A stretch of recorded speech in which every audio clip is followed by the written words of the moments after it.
امام مہدی کے اس دنیا میں آنے سے پہلے یہ دنیا ظلم ستم سے بھر جائیں گی، ہر جگہ فتنے ہی فتنے ہوں گے۔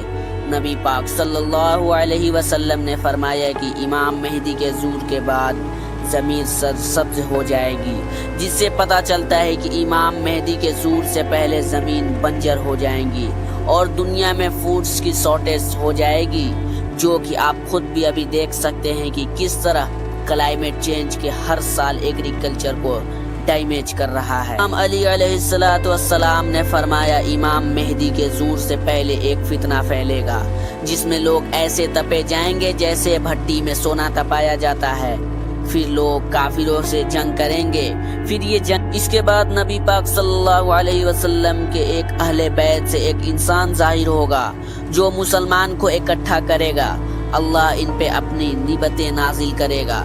نبی پاک صلی اللہ علیہ وسلم نے فرمایا کہ ایک بادشاہ کی موت ہوگی تو ایک آدمی مدینہ سے مکہ بیت اللہ میں آئے گا، مکہ کے لوگ باہر نکل کر حجر اسود اور مقام ابراہیم کے درمیان اس کی بیعت کریں گے، اور اہل شام کے لوگ بھی آ کر بیعت کریں گے، جبکہ اس بیعت کو بالکل پسند نہیں کرے گا۔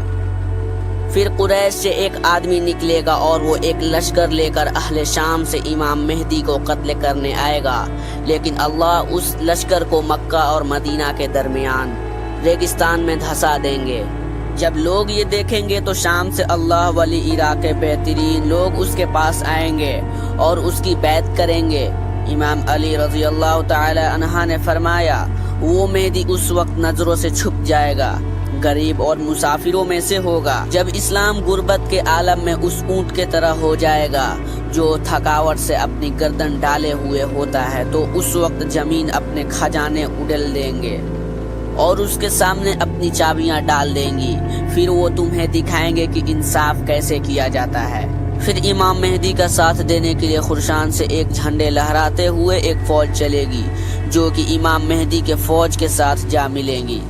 دور میں خراسان کے علاقے میں ایران، افغانستان، تاجکستان، ترکمانستان اور ازبکستان اور پاکستان، ان سارے ملکوں کا کچھ حصہ شامل ہے۔ اس خراسان کے علاقے میں جتنے بھی ملک کے شہر آتے ہیں، ان سب میں سے ایک چیز کامن ہے، یہ سارے شہر کچھ خاص ڈیولپ نہیں ہے۔ خراسان کا زیادہ تر علاقہ پہاڑی اور ریتیلا علاقہ، یہاں کے رہنے والے لوگوں کے دلوں میں محبت نہ ہو، جو لوگ مرنے سے ڈرتے ہیں وہ کیا جنگ لڑیں گے۔ اور دوسری کامن چیز یہ ہے کہ اس علاقے میں زیادہ تر آبادی پٹھان کی ہے، جو کہ اس وقت دنیا کی بہادر قوم ہے، لیکن اس خراسان کے جس علاقے سے کالے جھنڈے لے کر فوجیں چلیں گی، اس وقت کے حالات کے مطابق وہ افغانستان ہو سکتا ہے، کیونکہ افغانستان میں آج کے وقت اسلامی قانون کے مطابق حکومت قائم ہے، اور افغانستان ہی وہ ملک ہے جس کے پاس آج کھونے کے لیے کچھ بھی نہیں ہے، کیونکہ DGP پہلے ہی نیچے جا چکی ہے۔ اور تیسری چیز، افغانستان ہی وہ ملک ہے جس میں طالبان میں امریکہ جیسی سپر پاور کو اپنے ملک سے بھگا دیا تھا۔ جب اسرائیل نے فلسطین پر حملہ کیا تب طالبان نے ایران سے فلسطین کے لیے راستہ مانگا تھا۔ آج کے حالات کے مطابق ایسا لگتا ہے کہ یہ فوج افغانستان سے ہی چلیں گی، لیکن جب خراسان سے فوج امام مہدی کی لشکر کے ساتھ جا ملیں گی، مسلمان پوری دنیا کو فتح کرے گا اور مسلمانوں کی پوری دنیا پر حکومت ہوگی۔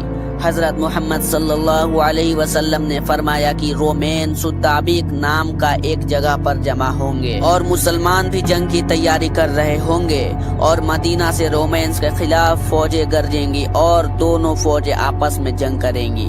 رومینز مسلمانوں سے کہے گا کہ ہمارے راستے سے ہٹ جاؤ تاکہ وہ دوسرے گروپ سے لڑ سکے۔ اس گروپ کو مسلمان نے پہلے ہی کیپچر کر لیا ہوگا، لیکن مسلمان انکار کر دیں گے اور اپنے بھائی مسلمانوں کے ساتھ کھڑے رہیں گے اور رومینز کے خلاف جنگ کریں گے۔ وہ ایسی لڑائی ہوگی کہ شاید کسی نے بھی دیکھا ہوگا، یہاں تک کہ اگر کوئی پرندہ ان کے کنارے سے گزرے گا تو اسے بیٹھنے کے لیے کوئی جگہ نہ ملے گی۔ اتنے بڑے لیول پر قتل عام ہوگا، جب گنتی کی جائے گی تو 100 آدمیوں میں سے صرف ایک زندہ ملے گا۔